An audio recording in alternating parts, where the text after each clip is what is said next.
Eu sou Maria Fernanda Molo, eu sou CEO da Notopo, né? Sócia junto com o Danilo. Sou pós-graduada em mídias sociais, que é o motivo do treinamento que a gente vai dar hoje para vocês. Publicitária de formação, sou produtora de moda também. Trabalho dentro da Notopo com Facebook, Instagram, a gente faz vídeos para YouTube também quando tem necessidade. A gente faz estratégias, a Notopo é uma agência de performance. O que isso significa?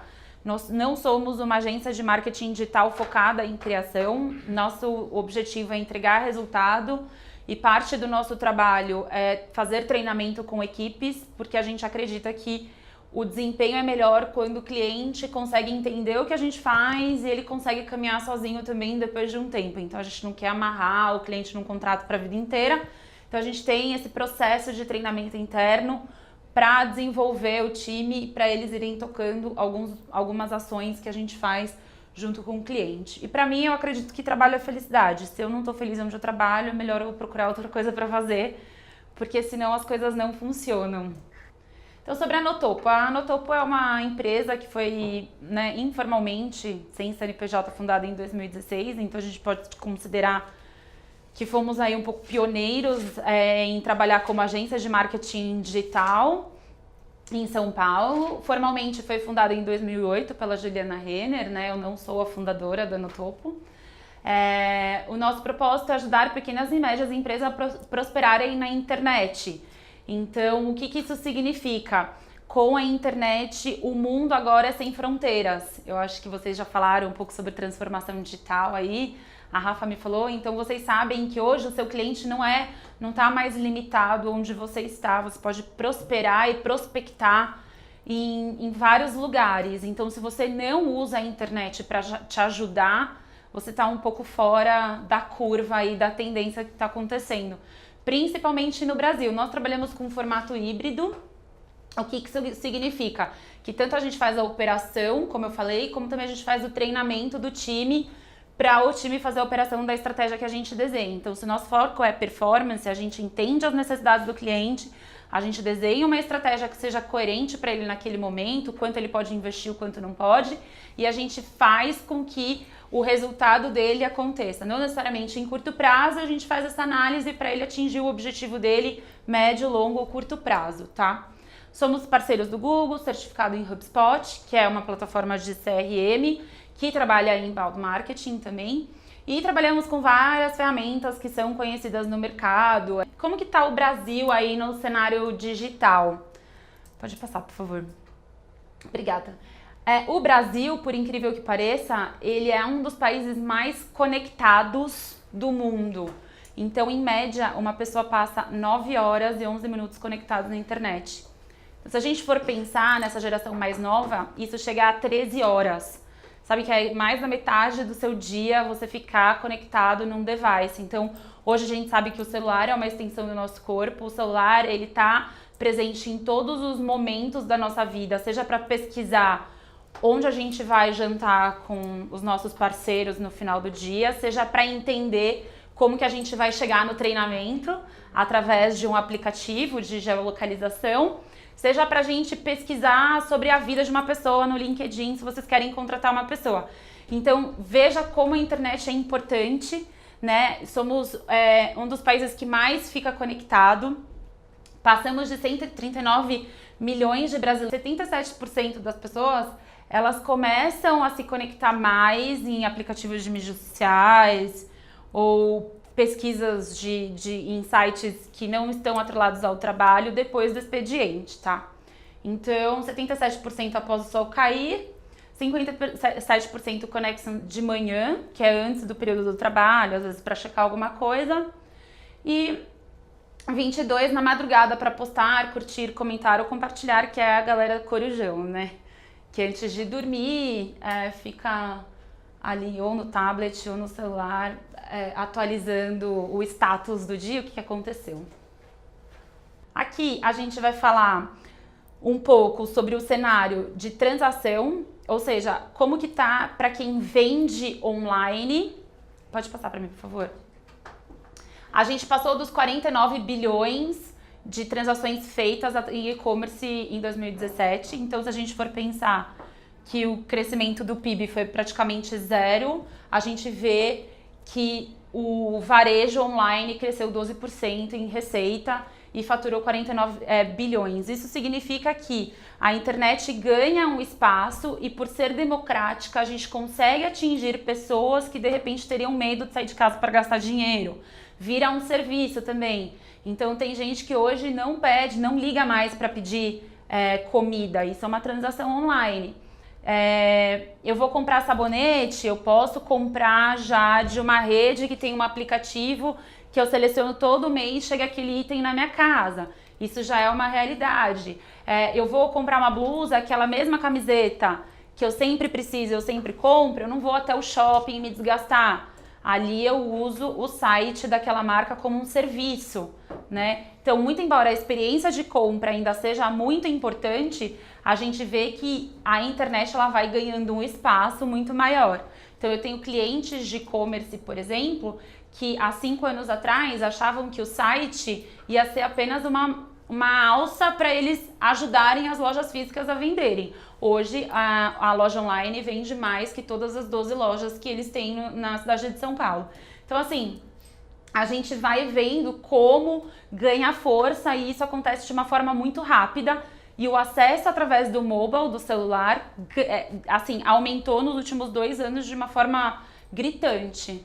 Nos Estados Unidos, no último Natal, a venda online ultrapassou a venda de lojas. Aqui a gente vê, por exemplo, aqui a gente também começa a ver uma migração. Aqui a gente vai falar... Desce pra mim, Rafa, por favor. A gente vai falar dos dias importantes de consumo, né? Então, se vocês acham que o Natal é a data mais importante para o varejo, o Black Friday já passou o Natal.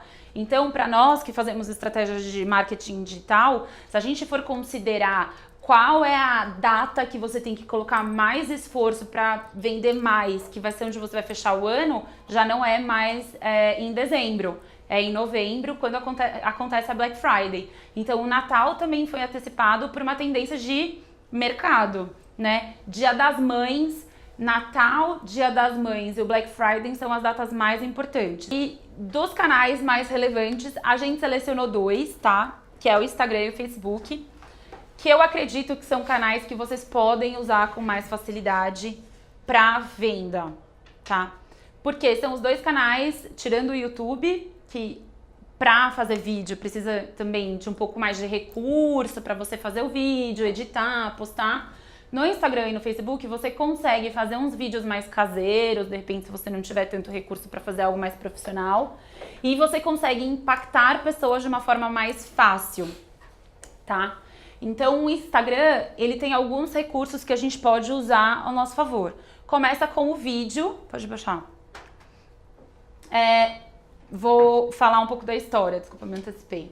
O app foi lançado em 2010, foi uma parceria entre o Kevin Systrom e o brasileiro Mike Krieger, que morava lá no Vale do Silício, né? E, por incrível que pareça, quando o Instagram foi lançado, ele foi o aplicativo mais baixado na Apple Store.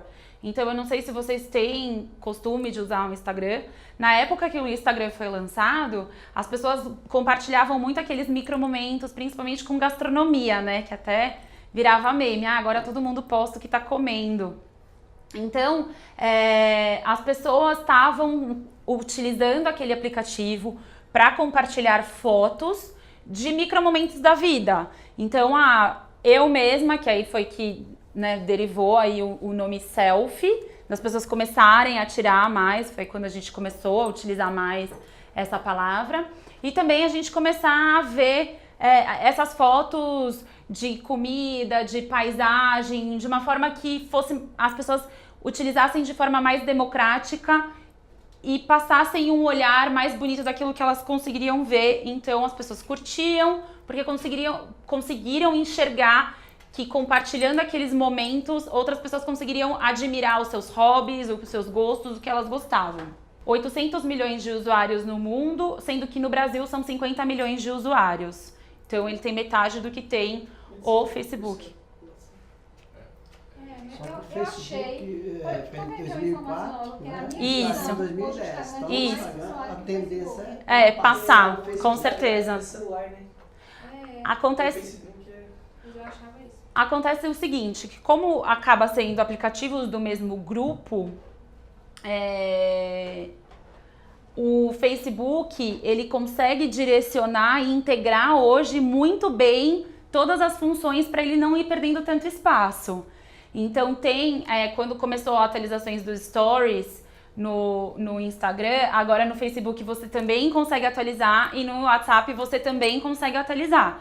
Então a ideia é que ele esteja cada vez mais integrado, né, para que nenhuma dessas ferramentas percam espaço.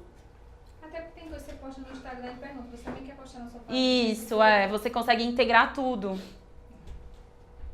Mas a ideia é a gente entender aqui o propósito de cada ferramenta para a gente não ter preguiça de agir em cada ferramenta de forma criativa, né? Obviamente a gente pode aproveitar o conteúdo do Instagram no Facebook e do Facebook para o Instagram, a gente pode, mas se a gente pensa que o Instagram foi criado para as pessoas compartilharem esses momentos, para as pessoas compartilharem o olhar que elas têm, o olhar criativo que elas têm, seja de paisagem, seja de comida, seja delas mesmas, o Facebook não foi criado para isso. Então o Instagram você pode trabalhar o seu conteúdo de uma forma mais artística, mais criativa, com menos conteúdo de texto. Não adianta você querer escrever um textão depois de uma foto que as pessoas não vão ler, né? E pode ser um conteúdo mais direto também. É muito mais pessoal o vídeo do Instagram do que um vídeo no Facebook, por exemplo. Tá? Pode baixar por favor. Então, a Rafa, né, ela pensa nos conteúdos hoje, a gente faz um treinamento pra gente pensar o que a gente vai postar. São vídeos curtos, então a ideia é que a mensagem seja passada muito rápido. A gente sabe, por exemplo, que hoje na internet, se você não chama a atenção da pessoa em até 3 segundos, provavelmente ela não vai ver seu vídeo. E isso vale pra qualquer tipo de ferramenta que você for postar. Então, eu vou postar no Facebook. Você tem 3 segundos para chamar a atenção daquela pessoa, porque a gente é impactado por muitos conteúdos o dia inteiro. Então, se você não consegue já nos primeiros 3 segundos chamar a atenção daquela pessoa com uma mensagem correta, assim, direta, geralmente ela vai dispersar e ela não vai ver aquele conteúdo que você produziu. Com a internet, a gente vê agora a coach ganhando espaço que não tinha antes, né? Assim, mais difundido. A gente vê consultor conseguindo prosperar sem ter uma empresa física por trás, porque com o Instagram, com o Facebook, com o YouTube, com o Google AdWords, por exemplo, você pode estar presente no momento em que a pessoa está ali. E não necessariamente precisa de uma revista para te anunciar ou de uma pessoa para fazer o seu marketing, entendeu? Então, assim, algumas pessoas entendem esses gatilhos e conseguem prosperar e depois abrem suas empresas, e as empresas também migram para esses canais para se comunicarem melhor com os seus seguidores ou com os seus possíveis clientes, tá? Então, não só para esse segmento, mas como para muitos outros, quem usa o Instagram ou o Facebook tem possibilidade de aumentar a venda, é fato. Porque você trabalha o relacionamento, né? Ainda mais se a mulher souber usar bem as ferramentas de marketing digital.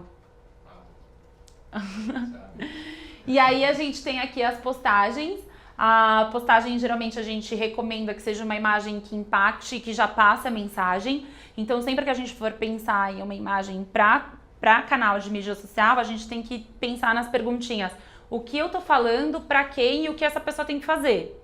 Então, assim, eu vou vender um consórcio de carro ou de casa. Então, eu quero falar que eu sou o tradição e que eu faço esses 2 tipos de serviço. Então, assim, carro novo ou seminovo, casa própria. Aí tem a legendinha aqui, que é o consórcio tradição, que eles vendem consórcio. Então você tem uma pergunta instigando aquela pessoa e depois na chamada você tem que explicar como que a pessoa faz para entrar em contato com você, ou o que você faz e como a pessoa faz para entrar em contato com você. Nunca desperdicem a oportunidade de falar para a pessoa entrar em contato com você ou fazer a ação que vocês querem com aquela postagem, tá? Porque se a gente despende energia para criar um conteúdo, para desenvolver uma coisa bacana, não percam isso com só uma mensagem bonitinha. A gente tem que ter um apelo para venda, um apelo para consultoria. Então, Sempre a gente indica, o Instagram você não consegue inserir nas postagens um link, mas você pode colocar lá um telefone, você pode colocar, acesse nosso site, na bio tem o link para acessar. Então a gente sempre indica que nessas postagens tenha sempre o que você faz e como faz para as pessoas te localizar. Então o que é, geralmente a gente faz a pergunta antes para quem é e como que faz para a pessoa entrar em contato com você. E aí tem o Stories, que são os vídeos de até 15 segundos, que você pode trabalhar de várias formas. Então tem marcas que têm um público mais jovem, eles postam bastante GIFs, eles postam coisas engraçadas. Já tem consultor que fica fazendo uma série de stories falando sobre um tema específico. Tem consultor que faz um story ao vivo, então ali a pessoa vai mandando as mensagens. Hoje a gente vai falar sobre o tema finança pessoal. Então vai ser um ao vivo e ali ele vai poder tirar dúvida já em tempo real. Então a ferramenta te dá a possibilidade de você se relacionar com seus seguidores de uma forma muito mais direta, em tempo real, tirando dúvidas de repente que demorariam muito tempo para até mandou um formulário de contato, né? Chegou, bateu no e-mail, transferiu para uma pessoa que vai transferir para o cara que vai vender. Até ali o tempo para uma dúvida pequena. Então tem como a gente usar esses canais para a gente gerar um contato muito mais direto de relacionamento e sim de venda, por que não? Lembrando que os canais de mídias sociais focado para relacionamento, né? De pessoas para pessoas. Tá? O Facebook ele trabalha bastante com públicos de classe B e C, né? Aí quem é classe D de repente não tem pacotes de dados, vai depender de um Wi-Fi, mas geralmente se tem smartphone já vem com o aplicativo, ele consegue acessar, mas eu não sei o quanto ativo ele vai ser. O bom do Facebook é assim, é muito mesclado o público que a gente pode encontrar lá. E a estratégia que a gente tem por trás do Facebook, muito mais de selecionar, por exemplo, o meu público não está aqui, é fazer um teste, porque você consegue direcionar para quem você quer falar quando você anuncia e quando você promove o seu conteúdo. Então, dependendo de quem for o seu público, você consegue sim localizar essas pessoas no Facebook e você consegue sim atingir essas pessoas. Independente se ela, eu não sei, porque às vezes é classe C ou às vezes é classe B, entendeu? O Facebook, como a gente viu, ele tem, assim, ele é muito representativo dos usuários que acessam, né? São 100 milhões de pessoas. Então, desses 100 milhões, com certeza essa classe A ocupa uma grande parte das pessoas que estão acessando, ela é direcionada. Quando a gente tem um produto muito premium, que é o que eu sinto com a minha experiência, é mais difícil conversar com essa pessoa através do Facebook. Então, quando a gente tem um produto, por exemplo, quando eu vou vender celular, quando eu tenho um produto que é mais acessível para classe B e C, a resposta é muito mais dinâmica. Se a gente, eu ia até conversar isso com o Rafa, se a gente ficar anunciando os carros com parcela mais alta, a gente não vai ter um retorno muito bom no Facebook. Porque eles vão olhar e vão falar, oxe, não vou poder pagar essa parcela não. Por isso que você tá mandando os bannerzinhos e os meus clientes estão questionando. Mas, por que não manda daquela parcelinha de 300 e poucos reais? Não sei se você concorda, porque aí a gente vai atingir essa classe. A gente tem alguns que são com parcelas mais baixas, mas também a gente tem que colocar um pouco de tudo, né? Porque pode ser que tenha a pessoa... das classes, né? Mas na verdade, a parcela pequena tem maior volume de venda. O cara abre um Jetta lá, 400 reais por mês, ele para e olha. Agora tu coloca uma parcela de 1.000 conto lá, na verdade a gente tem que entender duas coisas. Quando você quer uma pessoa que gosta muito daquele carro e vai curtir porque ele tem um desejo de ter aquele carro, ou 2, eu quero um volume de pessoas entrando em contato comigo. Então, o que a gente tenta fazer um equilíbrio junto com a Rafa a gente tem que imaginar que o Facebook é uma vitrine. Então a gente tem que ter aquele produto que todo mundo fala, nossa, que lindo, e do lado um produto mais barato que fala, então eu posso comprar nessa loja.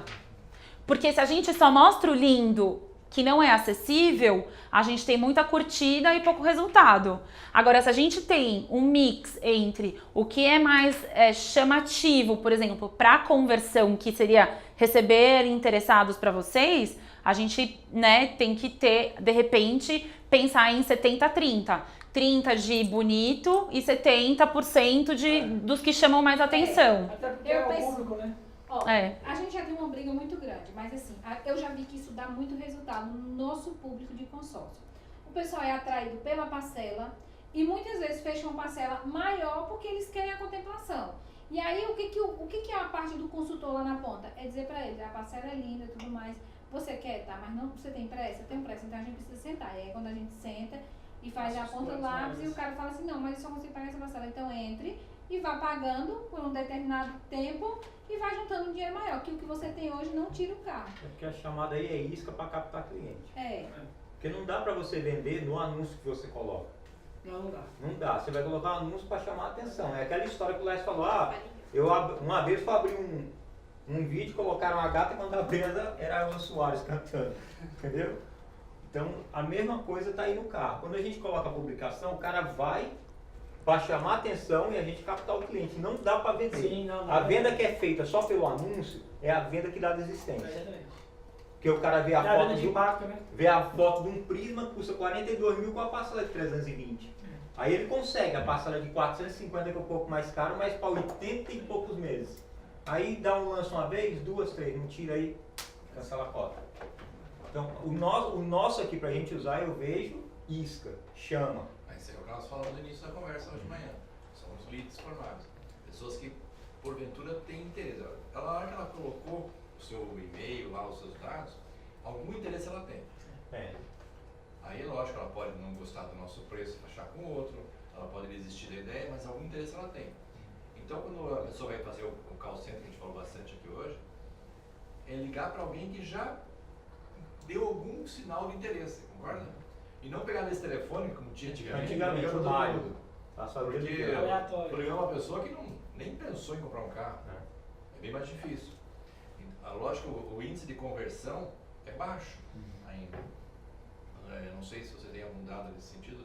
Fala-se no mercado aí abaixo de 10%. Vou brigar bastante para a gente conseguir acima de 10%. Eu acho que é acima. Eu não sei. Vamos estar fazendo a experiência começando agora. Mas... Assim, se a gente a gente tem que analisar muito esse funil aí, porque se a gente for pensar que em serviços, e-commerce, que vende serviços do tipo meia, que eu acabo considerando serviço, né? Porque você não sai para escolher uma meia, vamos dizer, nessa maioria dos casos. O Brasil tem uma taxa de conversão entre 1,5% e 2%, falar que abaixo de 10% acaba sendo muito genérico, porque pode ser 1, como pode ser 3. Eu adoro os dados. A gente sempre fica revisando os dados lá, a gente sabe que a entrada da classe C é bem representativa pelo crescimento de usuários ativos na internet e tal, mas você tem que entender a sua realidade. Por quê? O quanto você consegue otimizar essa conversão entre interessados e a venda. Porque não adianta nada você receber 100 leads e dessas 100 leads a equipe de vendas conseguir vender uma. Ou às vezes você recebe 50 e desses 50, 25 fechou, entendeu? Então a gente tem que entender quantos volumes que é o que a gente sempre pergunta para Rafa, qual é o volume de pessoas que fizeram a simulação, dessa simulação, aí você vai criando um funil. Dessa simulação, quantas têm interesse em fazer o consórcio real, porque tem algumas que já fizeram, então só repesquisando parcela, tem algumas que estão só em dúvida porque alguém falou que fazer consórcio valia mais a pena. E dessas que têm interesse real, com quem ela está conversando, geralmente ela está fazendo orçamento com uma empresa ou mais, né? Com você e mais 2, sei lá. E qual é o diferencial do que eu posso oferecer para eu aumentar a minha taxa de conversão ali? Do que ficar gerando um volume de lead e não conseguir atender essas pessoas. Uma coisa que a gente identificou quando a gente começou a trabalhar é que as pessoas, elas estavam ainda muito duvidosas entre o que realmente é o consórcio, qual é o papel delas, qual é o papel da empresa. Então eu acho que a gente fala muito sobre consórcio, mas a população é ainda muito mal educada sobre o que é o consórcio. E isso gera muita gente fraudulenta, né, estelionato, essas coisas, e muita gente insatisfeita, porque às vezes ela não entendeu como funciona direito. Exatamente. Então a gente tem esses canais de comunicação, independente se vai ser Facebook, se vai ser Instagram, uma ferramenta importantíssima para vocês educarem essas pessoas. Porque não adianta nada o que a gente faz lá no topo. A gente pensa em escalar. Vamos escalar, vamos crescer. Mas não adianta eu crescer. Eu cresço 3, eu perco 5. Eu cresço 3, eu perco 5. Né? Então você não está crescendo, você está sempre no negativo. O que a gente tem como objetivo é diminuir a taxa de churn, que é a pessoa que devolveu aquela compra. Não estou mais interessada nesse contrato, não quero mais ficar com você. Porque foi um processo comercial que eu gastei muito dinheiro até aquela empresa entrar na minha agência. Depois de 1, 2 meses, o cara não quer mais o serviço. Eu disponibilizei um time, eu desenhei uma estratégia, tudo isso é um custo meu. Então, eu acho que com o canal de comunicação, quanto mais vocês educarem, através dessas iscas, através de conteúdo, essas pessoas, mais rápido elas vão converter e mais rápido elas vão indicar, e aí vai virar um marketing boca a boca, que eu acho que o consórcio é muito mais efetivo, o marketing boca a boca, do que ficar só anunciando, senão vira uma bola de neve. Quanto mais eu anuncio, mais eu tenho que anunciar, porque eu ganho 3, eu perco 5, eu ganho 3, eu preciso sempre estar alimentando muito a cesta. Você falou uma coisa certa. Eu vejo o Facebook como boca a boca. Por isso que estamos falando aqui. Cada um tem sua página no Facebook ou no Instagram. Porque é a forma da gente fazer o boca a boca moderno. Boca a boca antigamente era você sentar lá para tomar uma cachaça, né? E falar com a pessoa. Como o mundo está muito mais corrido, não dá para fazer mais isso. Ou raramente dá para fazer isso. Então eu vejo o Facebook com uma ferramenta do boca a boca. Pô, comprei na tradição, é legal. Avisa do meu amigo, avisa do meu vizinho, avisa dos meus colegas, eu compartilho. O outro também compartilha, então acho que isso é o mais importante. E a gente identificou isso, e isso que você falou tá totalmente certo. E primeiro, assim, antes de eu falar o exemplo do que a gente identificou, o marketing, ele pauta muito a diferença entre imagem e reputação. Imagem é o que eu tô passando pra vocês, reputação é o que o Laércio fala de mim pra vocês. Então, assim, a gente tem que... Então, assim, o que a gente tem que entender é, por mais que a gente fale que a gente é legal, que a gente é sério, que a gente é idôneo, que a gente quer fazer com que a população adquira bens, que a gente quer com que a classe C se desenvolva, que a gente isso, que a gente aquilo, os nossos clientes têm que falar, e eles fazem isso mesmo. Porque se eles não falarem isso, não adianta a gente ficar gritando em vão. Então, a diferença de o que acontece hoje para o que acontecia há 20 anos atrás é que o poder hoje, do que se acreditava no marketing de 20 anos atrás, está totalmente na mão do cliente.